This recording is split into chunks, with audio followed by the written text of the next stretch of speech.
Hello, everyone. Welcome back to another episode of entitled people. In today's episode, am I the entitled person? I think my entitled friend expects me to treat her for her birthday when she didn't do anything for me. Entitled friend wants to move in with me. Before we get started, make sure to subscribe so you will never miss a video. So let's get started. Am I the entitled person?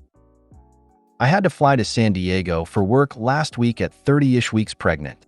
Bear with me, I know Reddit hates pregnant people, but I really think I handled this one the right way. I was flying American Airlines, and when you book your flight, you pick your seat. I booked a few weeks in advance and chose a seat that was towards the middle of the plane closest to the bathroom, and I selected an aisle seat. I paid $78 for my seat because it's considered a premium seat due to legroom. My return flight was a red-eye, and as I waited at the airport to check the seats for any closer to the restroom, I noticed that the row I selected as well as the one directly across were mostly empty. Great. I don't mind getting up to move for others on a flight. I usually would take the window seat, but due to being so far into pregnancy, I was advised by my OB to get up every 1 to 2 hours and walk around to avoid the risk of blood clots. She also wanted me to drink a lot of water on the flight, hence the proximity to the bathroom. Because of this, I booked an aisle seat, partially for convenience, but also so I wouldn't have to bother or potentially wake sleeping passengers on an 8-hour red-eye every 1 to 2 hours to walk around or pee. Like I said, I paid a fee for this assigned seat. So boarding happens and I see that the flight has filled out a bit, and now there are no empty seats in either row. No issue. I've made the necessary accommodations, and I'm not relying on empty seats on anyone else to do any type of switch, so this doesn't impact me at all. If people need to get up and move, great. A reminder for me to get some steps in. I'm sitting in my seat, and the woman who will be taking the window seat boards, and we chat a bit, and she says not to worry, she won't be a bother getting up and down as she plans to sleep, and I tell her not to worry, if she needs to get up she won't be bothering me, and tell her I have to get up to walk anyway. Towards the end of boarding, a very tall man comes and he's in the aisle helping a woman who is in the aisle seat next to mine, but like across the aisle, if that makes sense, to put her bag in the overhead bin. At this point I have my AirPods in, but I'm on alert as I'm aware there is someone in the middle seat, and I'll have to get up and let them in.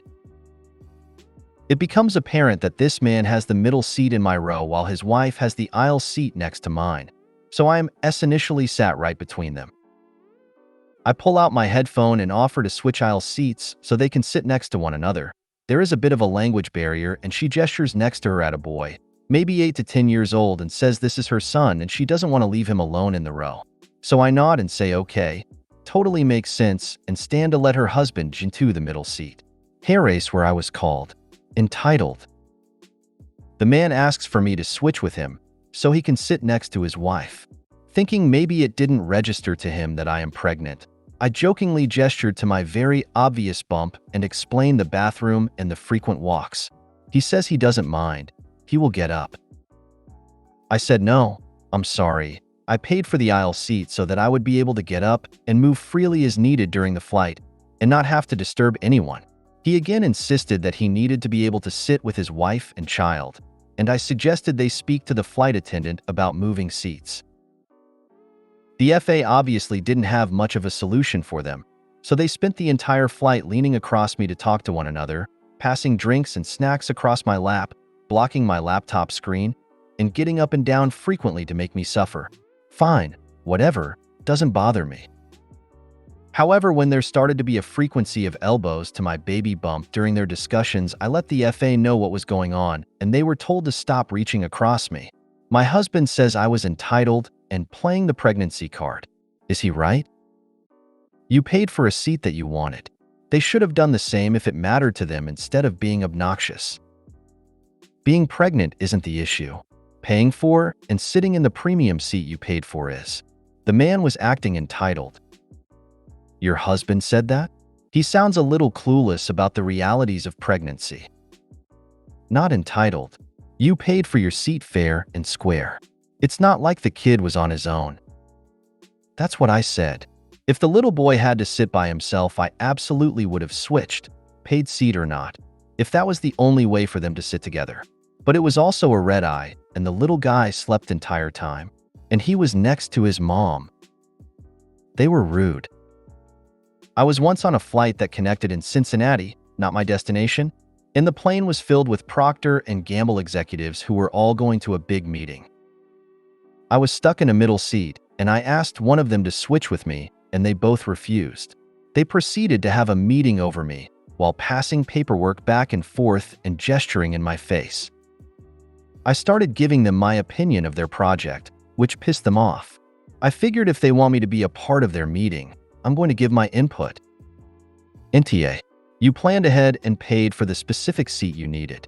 Just because they weren't bright enough to do the same to get seats next to each other is not your problem. They were trying to make it yours, but it 100% was their problem, not yours. I think my entitled friend expects me to treat her for her birthday when she didn't do anything for me. I went out with my friends for my birthday back in February with my friends. My one friend bought me lunch, 3 beautiful gifts that mean so much to me, and even a beautiful birthday cake. I was so surprised and I really felt so special. She even posted a lovely Instagram story about me. It was really the sweetest, most meaningful thing ever. As for my other friend, she attended my birthday celebration with me and my other friend. We all met up for dinner. My other friend didn't get me a gift, help pay for the cake, or for the dinner. I'm not looking for anything, and I'm sure I sound very selfish. But the thing is, my friend always spends so much money on her boyfriend, like she dropped $2,500 on his Christmas and birthday gift. No, I'm not looking for anything like that. My friend goes from spending so much money on her boyfriend to getting herself in financial problems and constantly getting her card declined. I'm so confused by her financial situation. TBH, I'm pretty hurt that she didn't get me a gift. I'm not looking for anything crazy, but just a token of appreciation will be nice.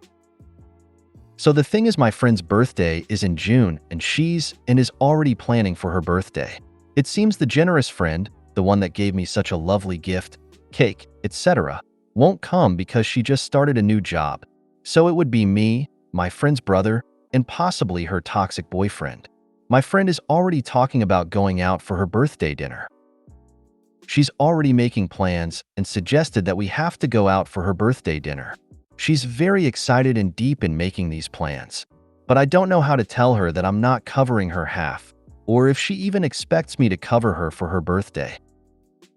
For my birthday, I really was not looking for anything expensive, but I wish she at least made me a card or get me a little gift for under $10. I know she has money since she buys everything for her boyfriend, and she's always spending money on anything and everything for him. Really, the update in all of this is my friend most likely won't come for her birthday. I don't know what to do now since this is all falling on me. Should I try and find a way out of going? Or should I just go and not pay for her? This is all so awkward and I'm confused of what to do. I'll see if I can get the money together for myself since it's kinda tight this month. I'll let you know. This is perfect. I would bet you were leaving lots of stuff out of your post. I am guessing here, but I would bet that she has gone out with you and expected you to pay for things because she forgot to bring money, or I didn't bring a credit card. If this is true, then she is a user. Get this into your head. She is not your friend.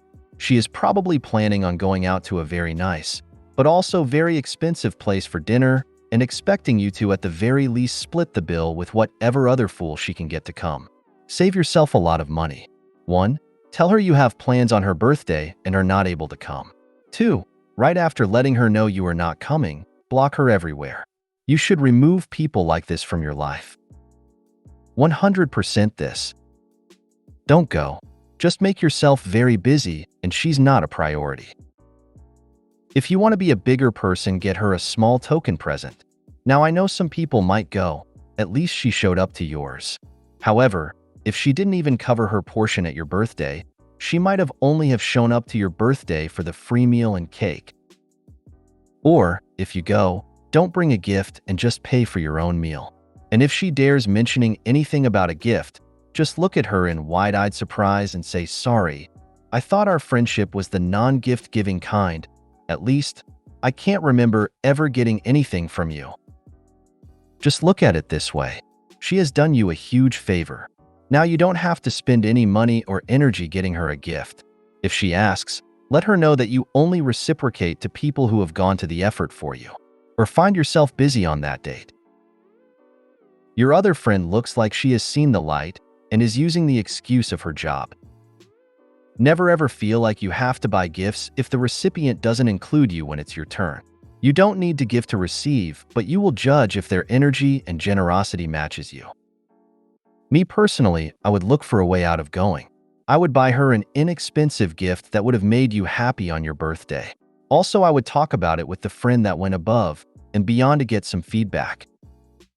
If you go to the dinner, as soon as you sit down, tell the waiter that you want separate checks.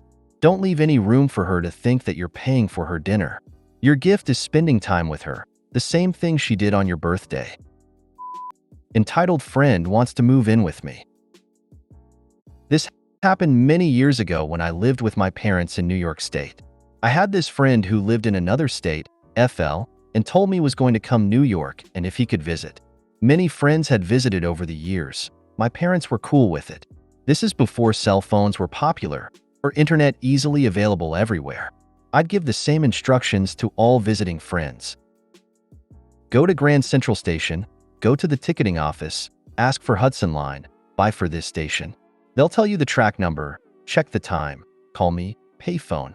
When it leaves, take the train, keep an eye on the stations, they'll announce it on speakers. I'll pick you up at the station.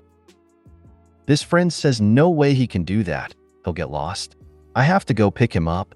I tell him, dude, it's a 1H trip, 2H round trip. He replies he'll have a panic attack, he'll get lost. I caved. I took the train down, meet up, took the train back. I took him around town. He stayed the weekend, then drop him off at the station. I was relieved. All he talked about was how awesome his life was in FL.